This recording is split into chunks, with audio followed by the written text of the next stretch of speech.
Well, good morning, Carol Johnson.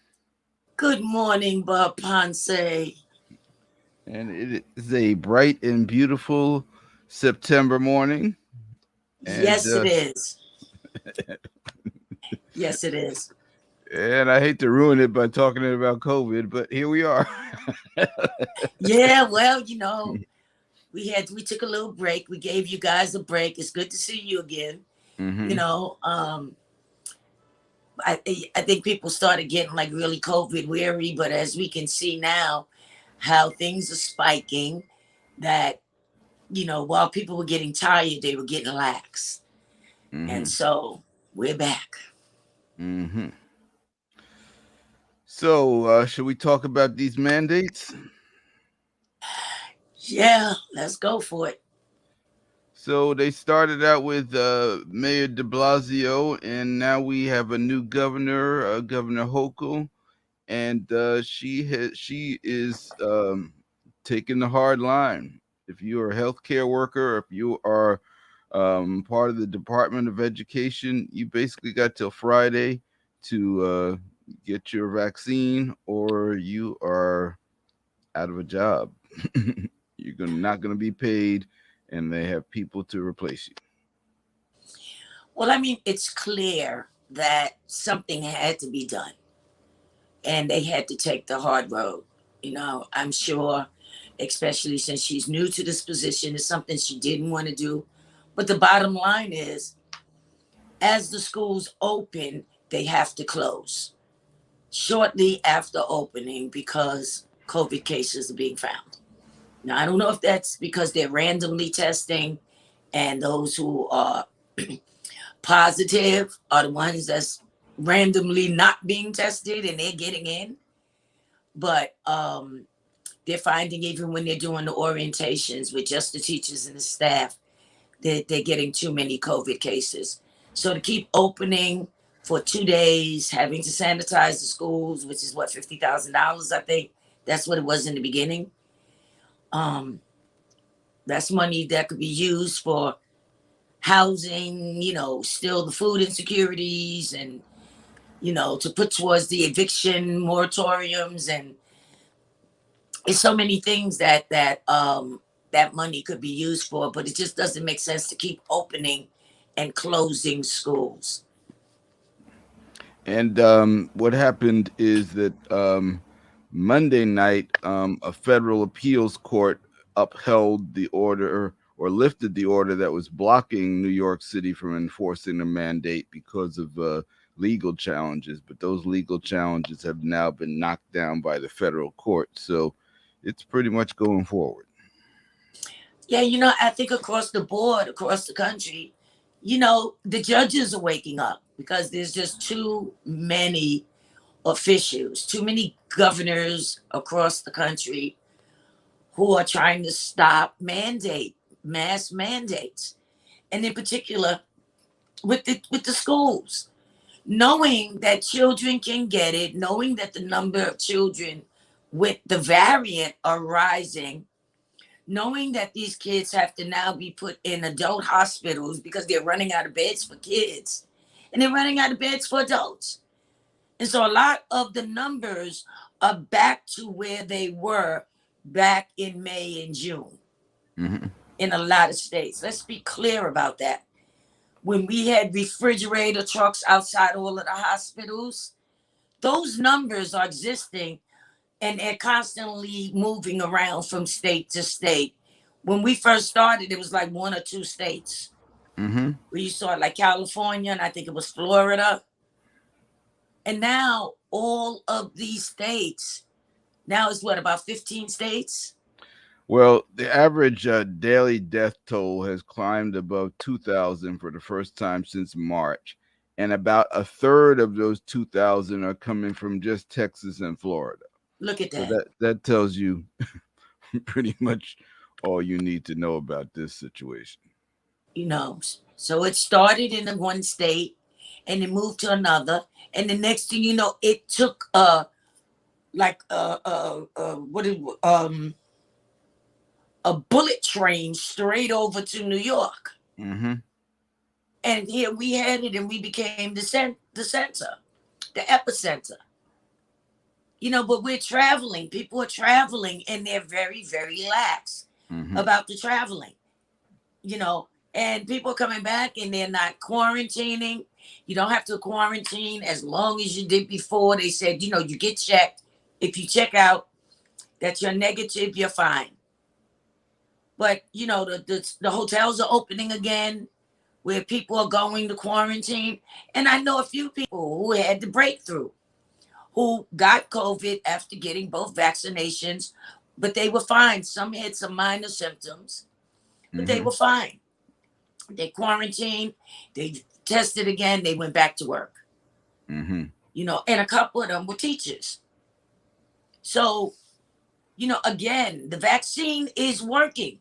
It's working because people are not getting deathly ill and ending up in emergency rooms. And that's the key to the vaccine and staying off of a ventilator. And you see this chart here of COVID deaths, and you see how it dipped down in July, and you see where it just has been going straight up since then. And that's just primarily, these areas down south. I mean, thankfully, that is not what it looks like here in New York.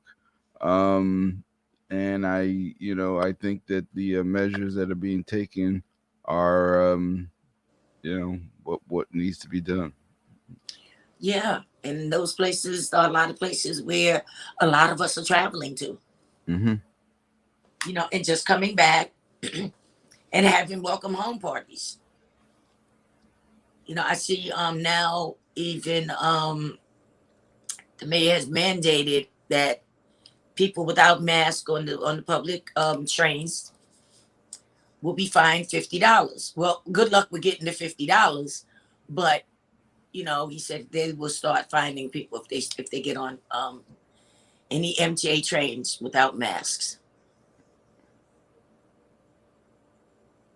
Now, I don't know how that's going to work with the Amtrak. I didn't hear anything about Amtrak or the other trains that do come into New York, or people are traveling out from, but said they will institute a $50 mask. If you're maskless, you will Mm-hmm. get a $50 fine. What I don't understand is these states like Florida, where literally people are dropping like flies, and they still want to deny it. It's crazy. What I don't So understand is because he wants to run for president eventually, and you're killing off your base. I mean, that part of it, I really don't get. You're killing off your base, mm-hmm. and you know, you've got kids now. They say another 5 to 6 years, he would start trying to run. He's become a mainstay on Fox News. You know what that means? They Mm-hmm. say he's more interested in being seen on Fox News to try to, I guess, maybe rebuild the base that he's killing off, which is another example of cutting off your nose to spite your face. But a Mm-hmm. lot of these kids that's going to school that's getting sick, that's your base too. Some of these kids are going to be 18 soon, Mm-hmm. you know? And again, kids can still get it. And they say in a lot of ways the kids are getting sicker than the adults are getting. So, I think that's why it's so difficult for them to figure out the vaccine for the kids under 12, because there's something about this variant that works differently in children. Mm-hmm. They're more susceptible to getting it, but also you're more susceptible to getting it from them. So they're going to school and they're bringing it back and they don't have any symptoms. Mm-hmm. And, next thing you know, half your household is infected. Mm-hmm. So I don't get this at all. I don't get it at all. But then, I know you read the story about the doctor Oh, the who selling the letters for $50 so that you can get a medical exemption for your child to not have to wear a mask. So he was arrested. And I said, and you need to line up all the parents that were buying those letters too. Mm-hmm. Put them under house arrest. Yep.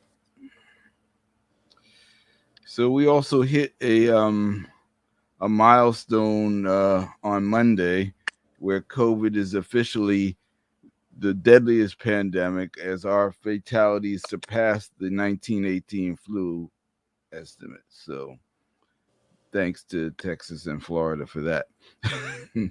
Yeah. You know, the sad part is, I remember early on they were talking about that. And they said, well, in the beginning it didn't look so bad. And there was a lot of comments about that flu, and how many people were lost. And um, I remember even when they was talking about when they were building the outside hospitals, like Mount Sinai built a hospital in the park, Mm-hmm.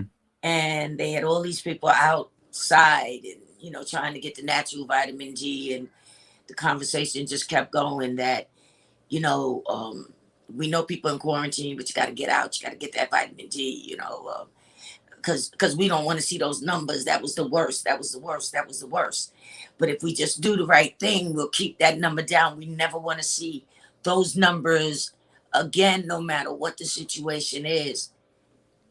And here we are, Mm-hmm. And again, we can't keep thinking it's over there or it's over there. And we're in New York. Don't worry about it. It was over there first, way on the East Coast, 3,000 miles away from us. And then all of a sudden, it just shot over here and took us by storm. And we're still traveling, and we're still. The thing is, when you come back, you need to get tested and quarantined. Or else we're going to be right back in the same place we were before if we don't Mm-hmm. watch it, especially now that the winter is coming. Mm. A lot of the health officials are concerned, as we were during the last cold spell, Mm-hmm. that things are going to get crazy if we don't pay attention. If we didn't pay attention before, we need to pay attention now. This one comes with a double wallop, much deadlier and much more fierce than what we knew as novel coronavirus 19. This Delta virus is not playing. Yep. So I don't know if we got anything else to report other than that. Um Well, let's just talk briefly about our newly assigned or appointed state senator, oh Cordell yeah. Clear. Yeah, wait, congratulations Cordell Clear who is taking Brian Benjamin's state senator role, and who Brian Benjamin, who's now our new lieutenant governor. So that's really a great thing for for our neighborhood in terms of representation.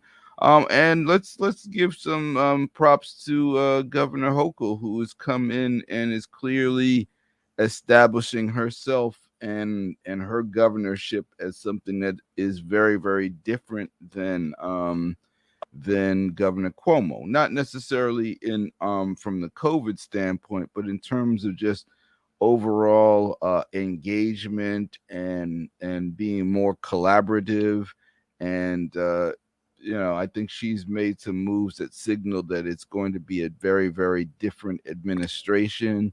Hopefully we'll go into 2022 where we will not have the New York City mayor and the New York state governor always at odds with each other, and I think that even though Mayor De Blasio is not going to be around, but it seems like they're on the same page on things now, which is helpful because I think we can look back and see that there were a number of times during this pandemic where the friction between Mayor De Blasio and Governor Cuomo probably really, caused more harm than good. Yeah, they were indeed the odd couple. But Mm. I remember meeting her when she and former governor Cuomo were campaigning, and I liked what she had to say, and I kind of had wished at that point that it was turning around. You know, that she would be the governor and he would at least be the lieutenant governor, because actually it's more or less like an honorary position. You never really hear anything from the lieutenant governor. It's just kind of there. Mm-hmm. But already you see how she's engaging. You know, Mm-hmm. Lieutenant Governor Brian Benjamin. They are working together. This is something that's never been seen. Mm-hmm. This is unprecedented. The first woman governor of New York State. So she came in, you know, ready to move. Mm-hmm. And as you said, she's collaborative, she's open, you know, and she makes a decision, or she sits back, she says, well, these are the things that we need to do, and she starts to get it moving, Mm-hmm. you know, and I really, really appreciate her. You know, and when I look at um now Lieutenant Governor Brian Benjamin, and now State Senator Cordell Clear, who is taking um Lieutenant Governor Brian Benjamin's spot, interesting that the two of them ran for other spots. Um, State Senator Claire ran for the city council and lost. And I was really, really shocked. And I think we had the conversation even on this show, Mm-hmm. because this is a woman that we've been seeing for years. She didn't wait for a pandemic. She's been out there. She was like the Gail Brewer of Harlem, Mm-hmm. everywhere. And when people came to her with something, it didn't matter what borough they lived in. I don't even think it mattered what state they lived in. If they came to her with a problem, she was there and open and ready to assist, or get them information or referrals to someone that could help. Just as with Harlem Emergency Network, how long were we looking for space? East Harlem Co-ed. How long were we looking for space in Harlem for us to hold our trainings and meetings? And every space I went to, people wanted to charge us 300, 400, up to $800 for one session, 2 hours. Every time we came there, we'd have to pay them $800, a non-profit organization. And I believe it was a brother Mark or brother Haja went to her and told her we were in need of space, and was like, next thing you know, we not only had one space, we had two spaces, you know. And you know, just watching her navigate and operate. And then when the pandemic hit, I mean, literally, it's like she split into two or three people, and she was still every place, you Mm-hmm. know. And so she lost that seat, and I was really baffled. But now look at that. She's now the state senator, as Lieutenant Governor Brian Benjamin ran for comptroller, lost. He's now lieutenant governor. So all I can say is what God has for you is for you, and they're greater elevations. And they're in a position where they can do so much more for the people. Mm-hmm. So kudos to everyone.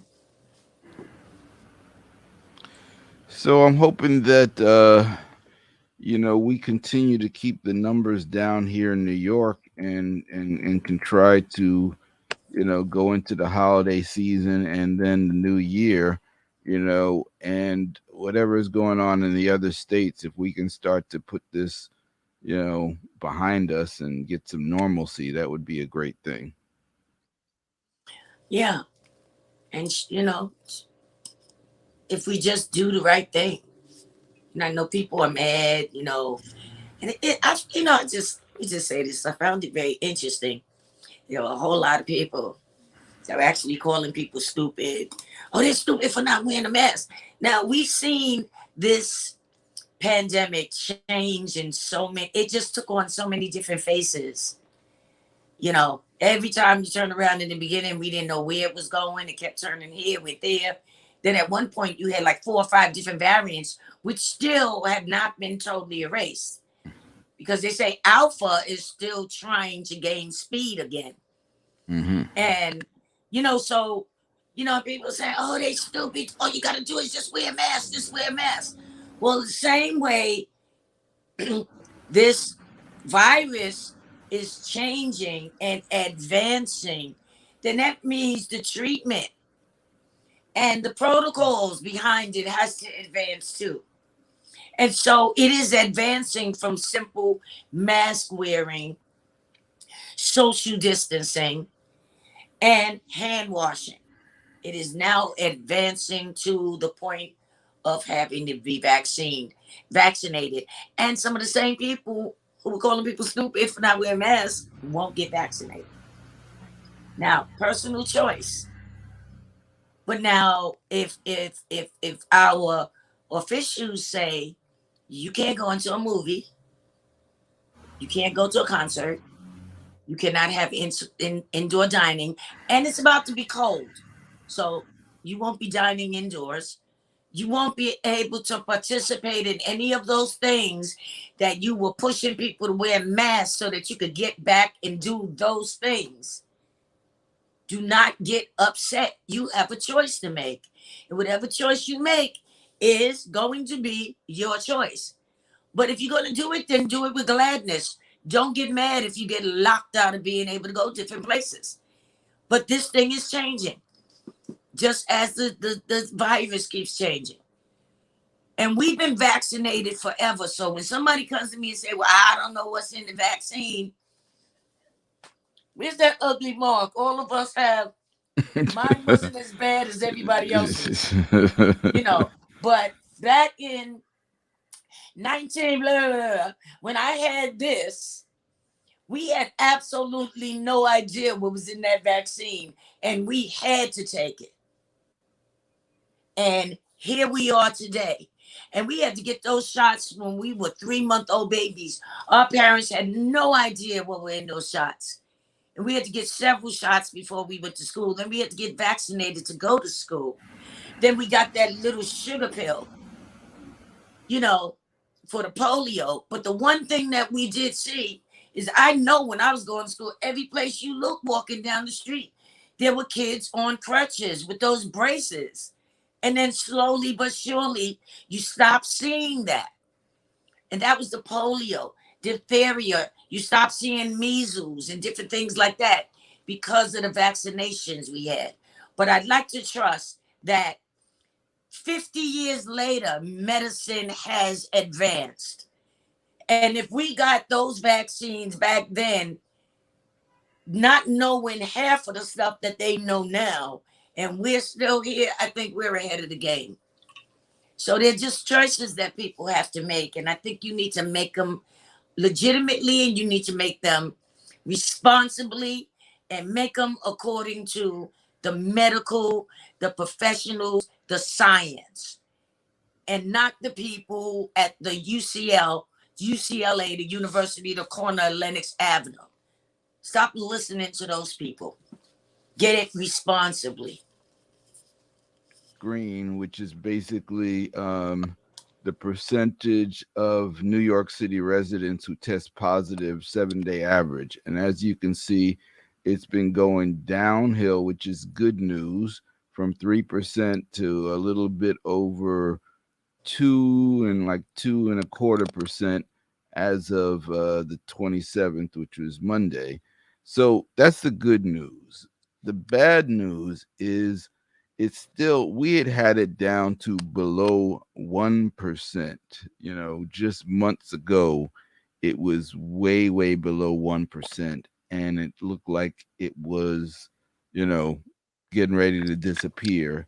And then people took their eye off the ball and it popped back up. And so we have to be concerned with the fact that going down is a good thing, but as we saw in the national numbers, we were going down in July and then it's been straight up since then, and it's returned to death numbers that we were seeing in March, and it's been primarily driven by, as you said, the Delta variant. And so, I guess the thing is that we can be weary about it all we want, but if we don't, if we're not um, committed to going all the way until this thing is eradicated, we're just going to see these things pop up. It's just like last we were having the same conversation a year ago Hmm. in September, where the numbers have been going down, and we said there's going to be an uptick as soon as the weather gets cold, and we saw it go straight up again.